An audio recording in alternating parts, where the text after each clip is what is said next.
The largest Ponzi scheme in history. That's how it was described by prosecutors, and it all happened in Lexington, North Carolina. Most people immediately think of Bernie Madoff. His organization, which dealt in investment securities, was responsible for the largest Ponzi scam in American history, in which 37,000 people lost a total of $65 billion. As shocking as it may sound, Madoff's Ponzi scheme was not the largest one in American history.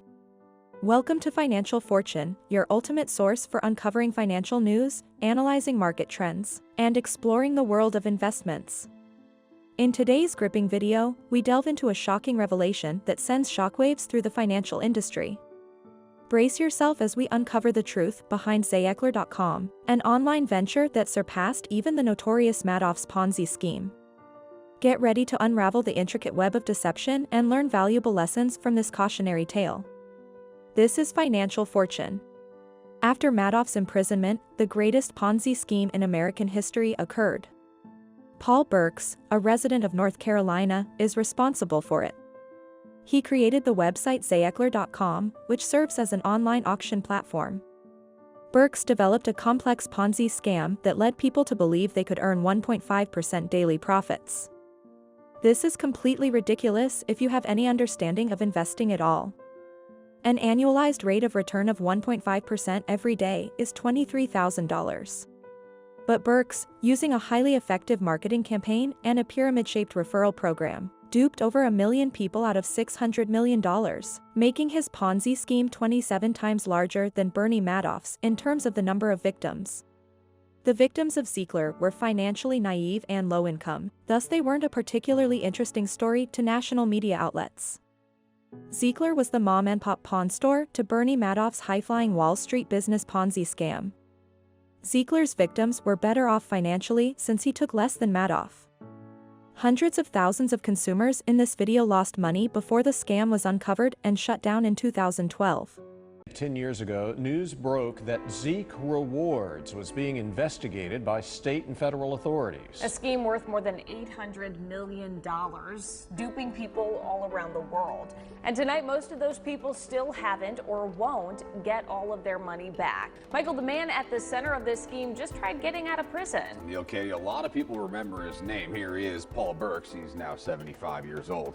And in June, he filed this motion right here to be released from a Butner federal prison camp, which is northeast of Durham. And 10 years after he first came under fire, families who fell victim are still trying to get by. 10 years ago, in a small city partially known for pulled pork with a side of Southern hospitality, Dollar Tree, the largest Ponzi scheme in history, in terms of victims, was almost pulled off. everybody was coming in here talking about it. Everybody. Carla Kearns couldn't cut out the memory if she wanted to. My customers were coming in saying, oh, I got this thing you need to get into.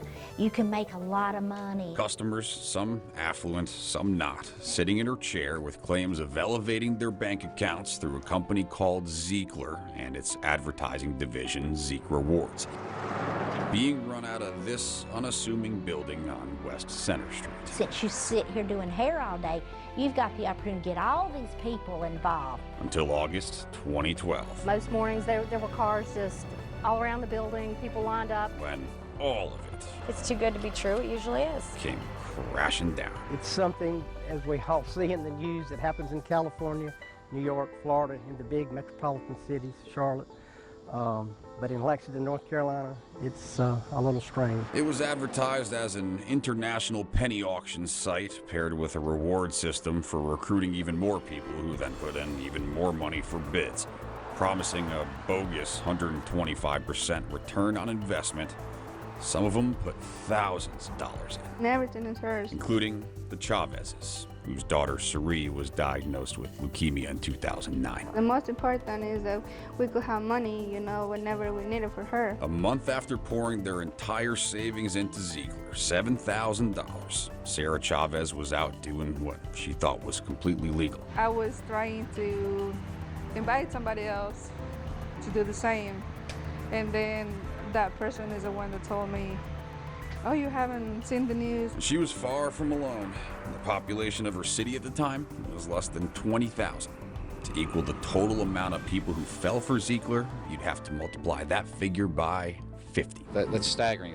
To my knowledge, it's by far the largest Ponzi scheme by number of victims in history. As the victim who put up this sign on the Ziegler headquarters started to lose hope that it wasn't too good to be true. I just saw the yellow sign, so we forgive you. Who would write that? That doesn't make any sense.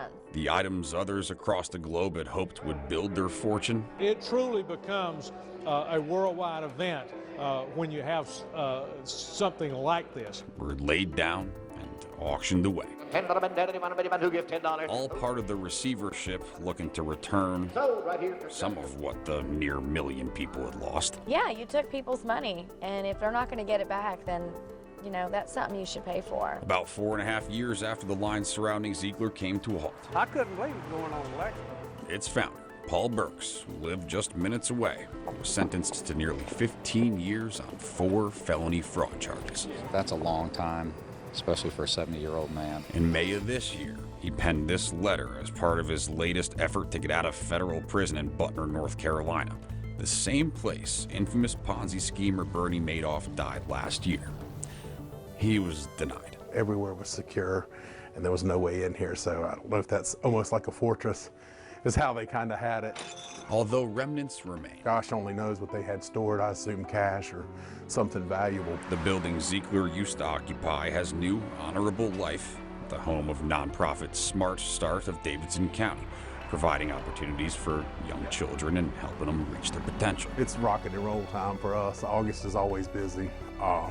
So, yeah, I don't really give it a second thought anymore. Meanwhile, the Sanchezes still have their challenges, with a 5-year-old on the autism spectrum. Life is still tough because we're learning with them. Yet they, Sari included, march forward, despite the man who set them back a decade ago. I can't really say I'm happy that a person is being, like, put in jail, no freedom, but I guess he got what he deserved. A week before Burks wrote that letter from prison, which is right here, the Zeke Rewards receivership website posted saying it had returned $371 million to the scheme's victims. The first line of the statement reads, "The final distribution has been completed."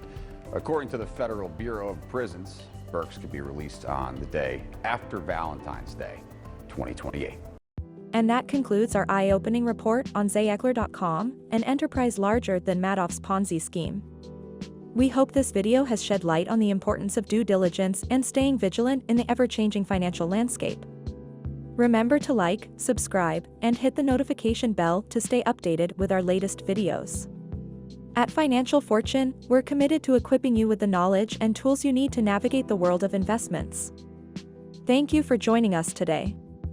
Until next time, may your financial decisions lead you to true fortune. This is Financial Fortune, signing off.